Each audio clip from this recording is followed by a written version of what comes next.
There's a sense of excitement in the air here in Tokyo. You can feel it since the city was chosen to host the 2020 Summer Olympic Games. In its decision, the IOC said it expected Japan to host a, quote, well-organized and safe games. Now the work to organize, build, and redevelop gets underway. In its bid, Tokyo bragged of being able to hold a compact games. The venues and other attractions, city officials insist, will be quick and easy for visitors to get to, thanks to the city's outstanding public transportation system. The main stadium will get a massive makeover. Its surrounding area will also be redeveloped. Many of the new venues will be clustered in the city's southeast, on artificial islands that form Tokyo's waterfront.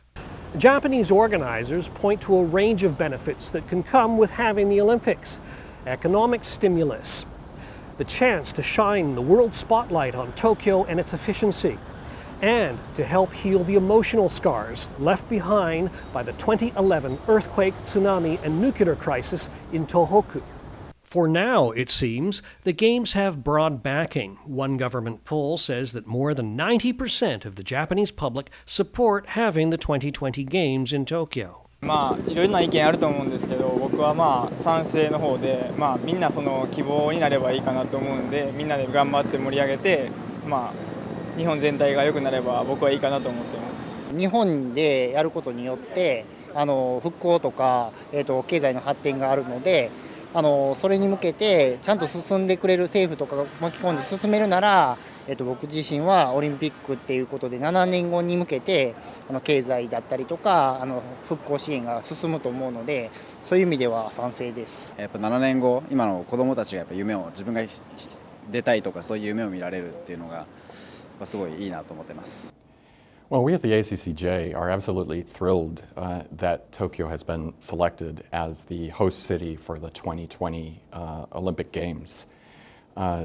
This, I think, demonstrates conclusively that the world has confidence in the fact that Japan is on its way to full economic recovery after 2 decades of stagnation, with very important policies in the so-called 3 arrows that Prime Minister Abe is in the process of developing, and that this will give impetus for 7 more years of growth leading up to the 2020 Olympics.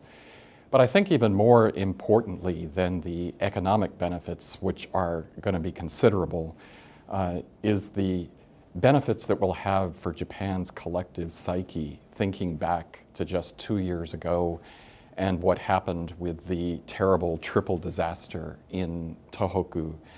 And we think that this is going to inspire young people who may or may not have an interest in sports themselves to say that they have something to be proud about, even where in many cases people are still in the midst of struggling with their lives in that disaster area. But I think the nation as a whole is going to feel such great pride that this is going to be great for the Japanese.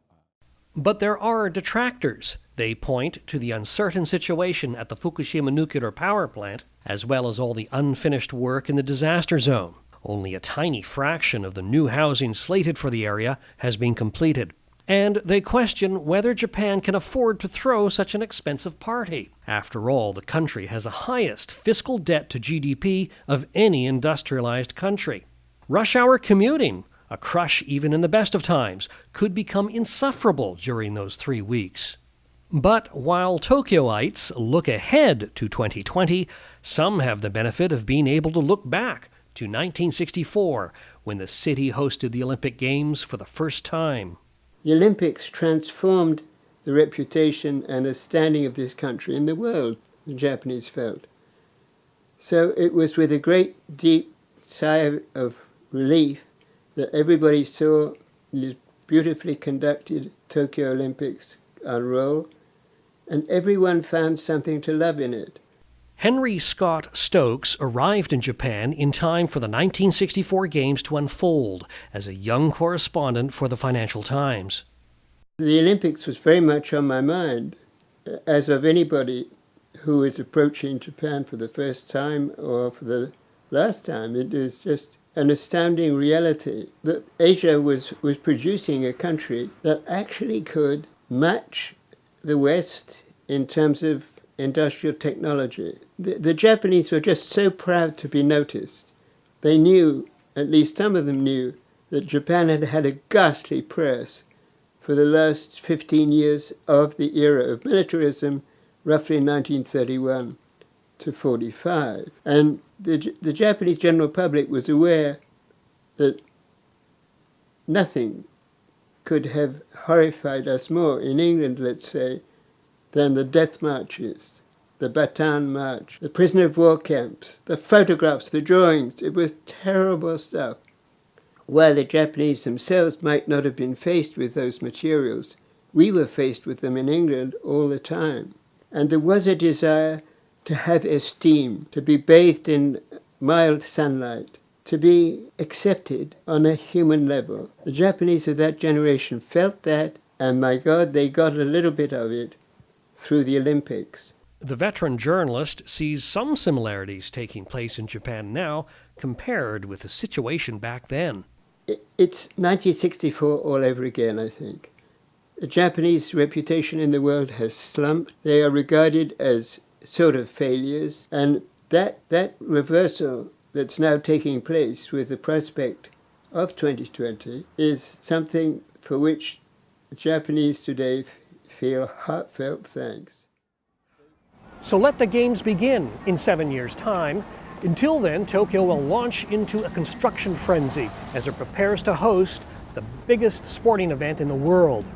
Thank you for watching Business in Japan TV.